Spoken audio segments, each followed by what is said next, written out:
Assalamualaikum warahmatullahi wabarakatuh. Kita berjumpa lagi Bapak Ibu. Izin kali ini Bapak Ibu saya ingin berbagi informasi. Ini masih dari Kementerian Pan-RB ya Bapak Ibu. Kementerian Pan-RB uraikan mekanisme pengadaan P3K paruh waktu tahun 2025. Baik Bapak Ibu, nanti silahkan disimak ya, seperti apa mekanisme pengadaan P3K paruh waktu yang dijalankan oleh Kementerian Pan-RB ya Bapak Ibu. Untuk itu nanti silahkan Bapak Ibu disimak ya sampai selesai. Semoga informasi ini bermanfaat bagi Bapak dan Ibu semua.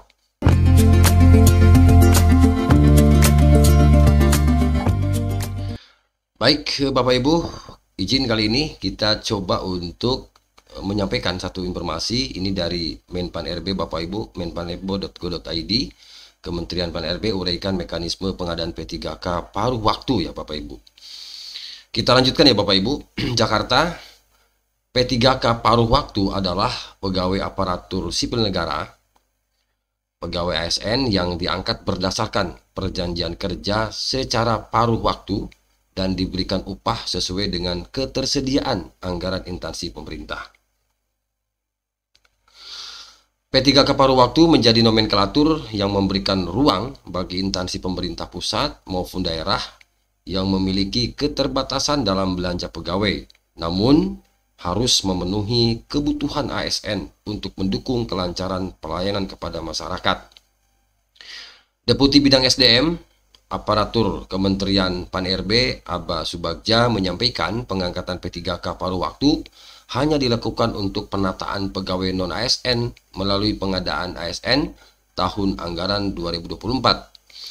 Aba menegaskan pengangkatan P3K paruh waktu hanya dilakukan oleh pelamar yang telah mengikuti seluruh tahapan seleksi namun tidak lulus atau tidak dapat mengisi lowongan formasi pada pengadaan ASN tahun anggaran 2024. Jadi jelas ya Bapak Ibu bahwa pengangkatan P3K paruh waktu itu ya, Deputi Bidang SDM Pan-RB menyampaikan bahwa paruh waktu untuk P3K ini dilakukan bagi pelamar ya, tadi yang telah mengikuti tahapan seleksi. Jadi pernah ikut seleksi ya, namun tidak lulus atau tidak mengisi lowongan formasi ya, tidak dapat mengisi lowongan formasi pada pengadaan ASN tahun anggaran 2024. Nah, kita pahami sampai di situ ya Bapak Ibu.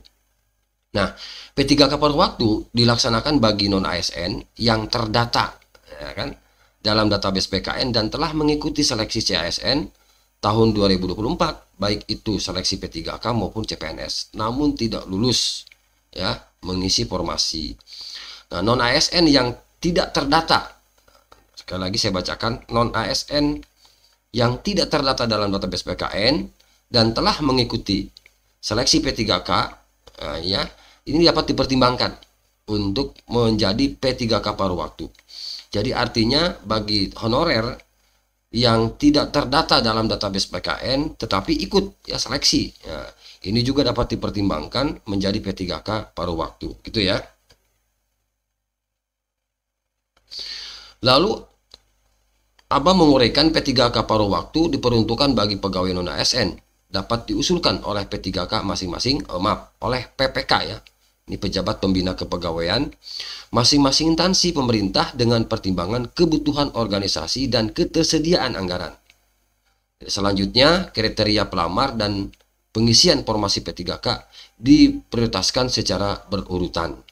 Nah, itu Bapak Ibu ya mekanisme atau tadi uraian ya daripada mekanisme pengangkatan P3K paruh waktu gitu ya. Nah, pemerintah telah berkomitmen untuk menyelesaikan P3K paruh waktu ini begitu Bapak Ibu, atau non-ASN, maaf ya, pegawai non-ASN ini melalui keputusan Menpan RB nomor 347, 348, 39 tahun 2024 dan keputusan Menpan RB nomor 15 dan 16 ya tahun 2025. Nomor 16 itu adalah tentang P3K paruh waktu ya gitu Bapak Ibu. Nah, rincian jabatan P3K paruh waktu dapat diusulkan untuk jabatan guru, kemudian tenaga kesehatan dan tenaga teknis lainnya yang terdiri dari jabatan pengelola umum operasional, operator layanan operasional, pengelola layanan operasional, dan penata layanan operasional. Nah, itu nanti jabatan-jabatan yang akan diduduki oleh teman-teman yang diangkat menjadi P3K paruh waktu, gitu Bapak Ibu ya. Nah, mekanisme pengadaan P3K paruh waktu ini diawali dengan pengusulan rincian kebutuhan P3K paruh waktu oleh siapa? Oleh PPK ya, pejabat pembina kepegawaian, kepada Menteri Pan-RB. Jadi Bupati, Wali Kota, termasuk Gubernur, termasuk yang di pusat, Bapak Ibu, ini tentu tadi diawali dengan pengusulan rincian kebutuhan P3K paruh waktu, gitu ya. Jadi kuncinya diusulkan oleh PPK. Nah, rincian kebutuhan yaitu jumlah kebutuhan, jenis jabatan, kualifikasi pendidikan, dan unit penempatan. Nah, itu Bapak Ibu mekanisme pengadaan P3K paruh waktu. Nah, pengusulan rincian kebutuhan P3K paruh waktu ini disampaikan melalui layanan elektronik BKN ya, sesuai kebutuhan instansi pemerintah dan ketersediaan anggaran instansi pemerintah. Selanjutnya, Menteri Pan-RB menetapkan rincian kebutuhan P3K paruh waktu pada setiap instansi pemerintah. Apabila telah menerima penetapan rincian kebutuhan, nah PPK mengusulkan nomor induk ya, nomor induk P3K atau nomor induk pegawai ASN kepada Kepala BKN maksimal 7 hari kerja sejak menerima penetapan. Jadi begitu diusulkan kemudian ditetapkan oleh Pan-RB ya, kemudian atau BKN, kemudian nanti setelah itu diberi kesempatan 7 hari ya untuk dikeluarkan nanti apa itu ya? Tadi NIF-nya gitu ya, nomor induknya gitu. Nah, selanjutnya akan dilakukan penetapan NIP, nomor induk identitas pegawai ASN itu Bapak Ibu. Jadi penerbitan NIP3K nomor induk atau nomor identitas pegawai ASN akan diterima oleh PPK ya, oleh pejabat pembina kepegawaian itu paling lama 7 hari kerja sejak waktu penyampaian. Jadi ini kalau begitu ini tergantung kepada tadi PPK ya, siapa cepat mengusulkan tadi kebutuhan pegawai non ASN, pegawai ASN P3K paruh waktu, maka semakin cepat pula nanti NIP-nya dikeluarkan itu Bapak Ibu, karena di sini adalah 7 hari kerja waktu penyampaian itu ya.